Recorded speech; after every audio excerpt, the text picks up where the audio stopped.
All right, Alexander, let's talk about Xi Jinping's trip to Serbia and Hungary. And maybe we can start with his trip to Serbia. An interesting speech from Vucic with a huge crowd in attendance.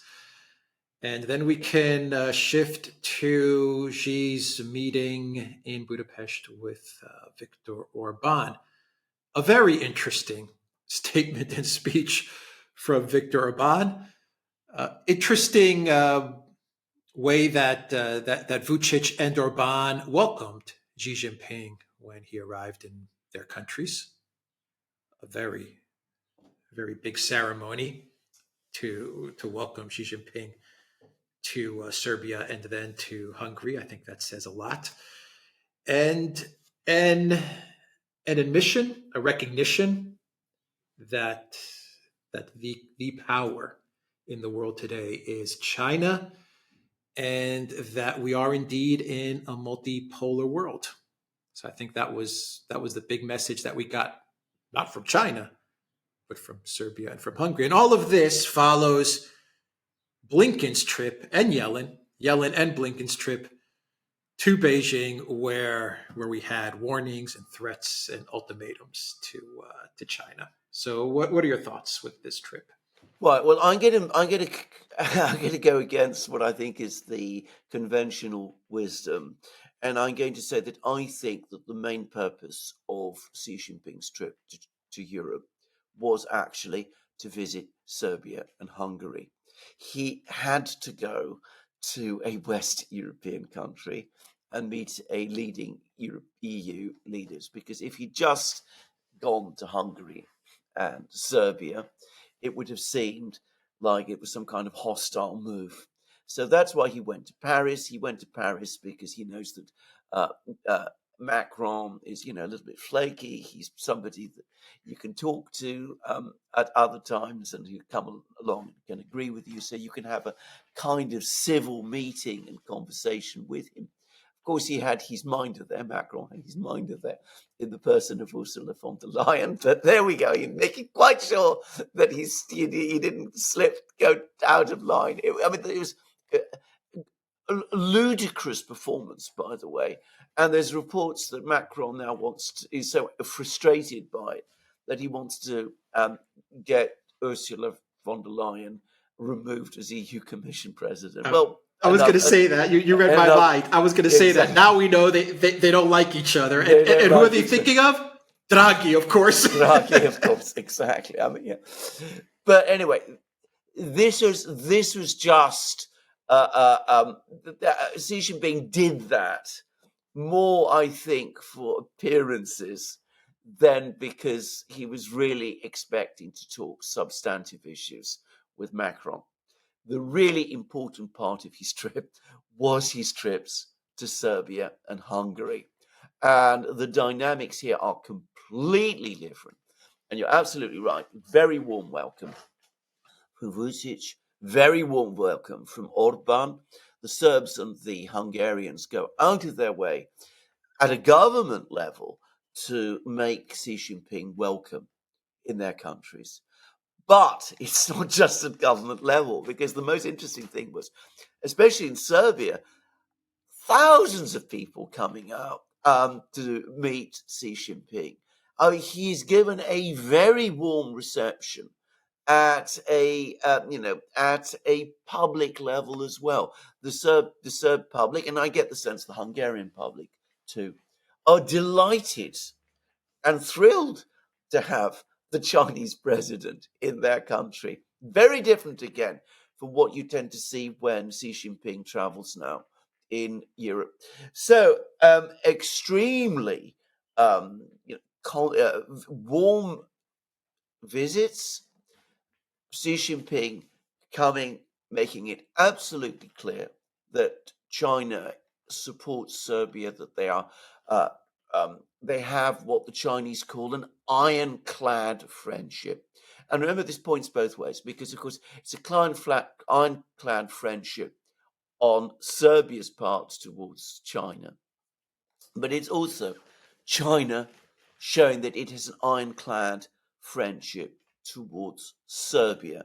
And in fact, the Chinese media have been talking about how the two countries have always had good relations. They've had good relations throughout their histories, how China always lends a helping hand to Serbia when it's in trouble, as it did during the Yugoslav war, as it did during the pandemic, as it did during periods of economic crisis. And they were very careful to say that Serbia has done the same with China, that the Serbian nation has repeatedly shown its friendship towards China. It has backed China in all kinds of conflicts that China has been involved in. And of course, against Taiwan, over Taiwan and other things. So a very strong relationship between China and Serbia, and China making it very clear that it's going to invest in Serbia, it's going to help to support Serbia's economy. Serbia not without friends. It doesn't have to tilt to the West. It doesn't have to be involved with the EU. China is there. It's a friend. It's got deep pockets. It's got all the things that Serbia needs to prosper. And that's the message that Xi Jinping was coming with. And he's made exactly the same message in Hungary. You go to the Chinese media again. They're again talking about the friendship between Hungary and China. They are, interestingly enough, careful to mention that the political orientations of the two governments are completely different. Xi Jinping, lest we forget, is a communist. He's the general secretary of the Communist Party of China.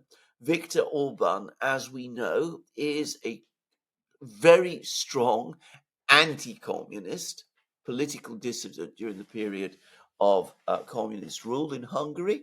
And yet, despite that, the two leaders, Orban and Xi, like each other. They get on. They work together well. China also interested in investing heavily in Hungary. And the two leaders announced a strategic partnership. And we've come to understand what strategic partnerships mean. They're not quite alliances, but they're a lot more than just being friendly relations. China already has a strategic partnership with Serbia, now Hungary as well. It's becoming clear, exactly as you said, that these two countries are now entering the multipolar system. They're starting to distance themselves from the EU and NATO centre. Hungary, of course, is still an EU and NATO state. Serbia is not, but the drift is clear. And all of this preparatory to the next big meeting that Xi Jinping is going to have, which is with Putin in Moscow. Yeah, Orban said, now we are living in a multipolar world order. And one of the pillars of this new world order is the People's Republic of China, the country that is now setting the course of the world economy and world politics. And he said that with Xi Jinping standing right next to me. My question to you is that Orban and Vucic, both of the leaders, whatever you may think of them, they are definitely not dumb. They're very, very smart, very clever leaders, very capable leaders.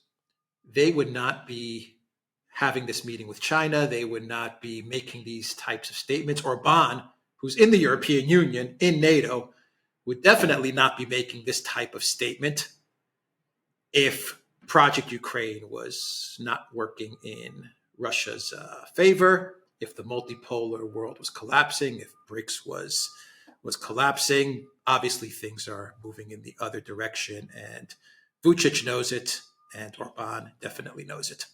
Absolutely. You're absolutely correct. What is now happening, in effect, is the Chinese influence and the influence of the BRICS is starting to extend into Europe itself. Before long, Serbia will actually, I suspect, be faced with a choice. Either continuing with EU integration, which I think is becoming less and less popular in Serbia, or perhaps even considering membership of the BRICS. Just saying. Now, with Hungary, it's more complicated because Orban has inherited a structure whereby Hungary and is already a member of both NATO and the EU. But we've seen now how uncomfortable this whole relationship is. And well, here we have a leader of a NATO EU country talking about, the multipolar order, talking about the People's Republic of China as a leader in it. This is not going to be welcome language in Brussels or in Washington especially. But Orban is prepared to do it. And as you rightly said, he can see where the sun is rising and where it's setting. I mean, he understood that if he was going to make that statement, he is going to get a lot of pushback.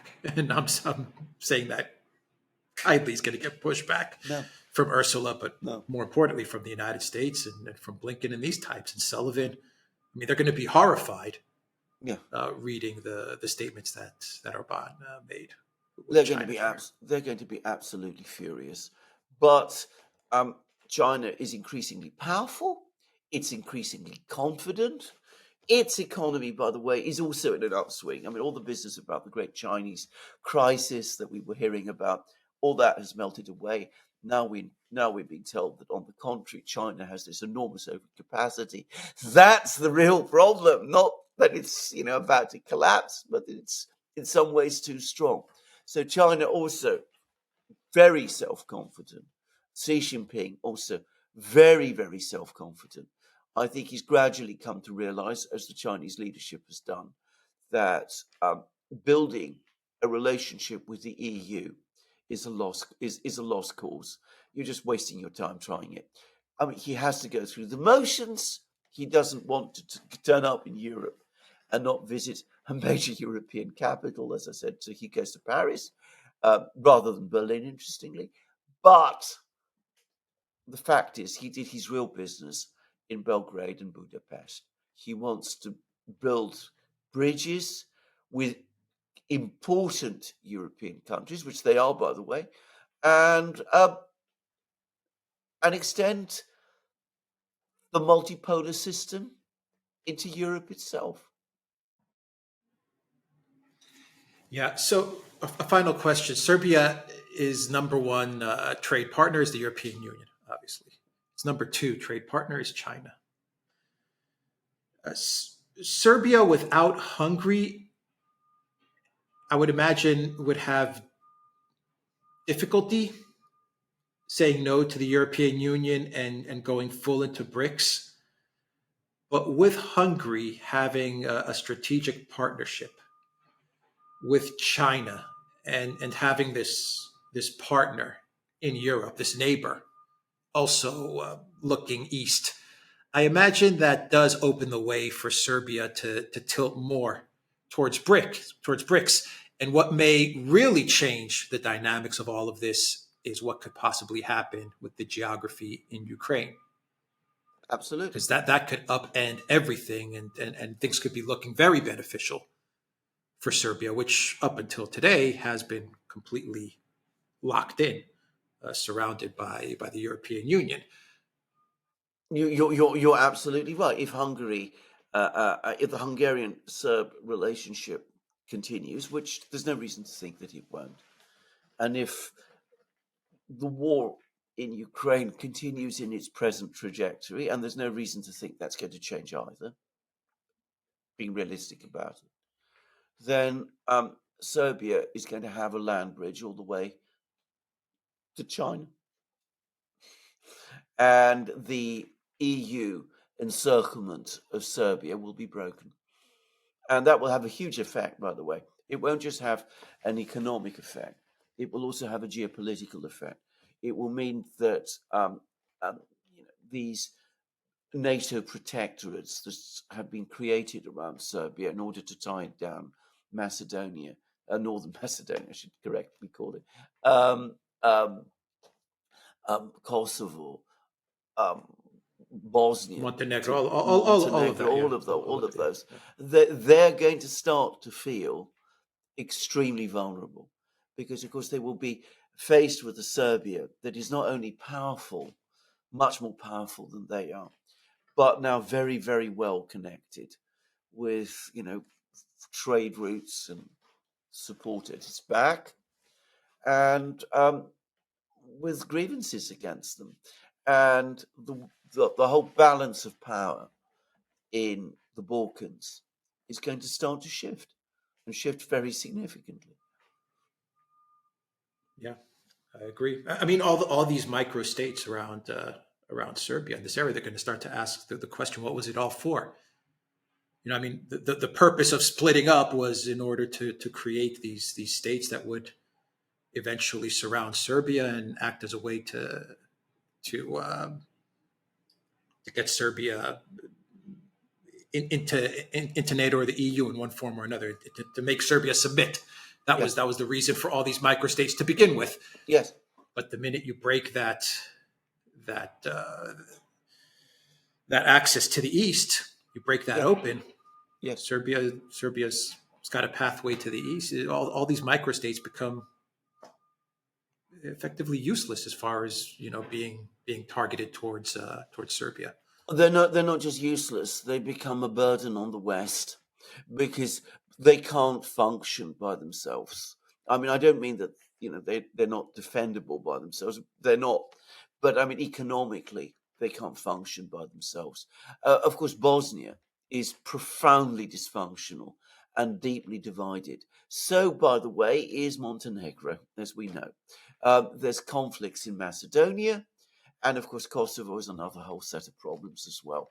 So, what is the West going to do? Sort of try to defend these places? It's another.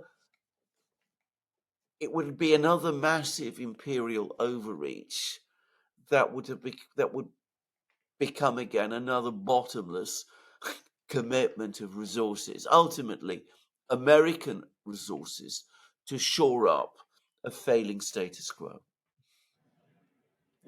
All right. We will end it there. The Duran.locals.com. We are on Rumble, Odyssey, BitChute, Telegram, Rockfin, and Twitter X. And go to the Duran shop, pick up some limited edition merch. The link is in the description box down below. Take care.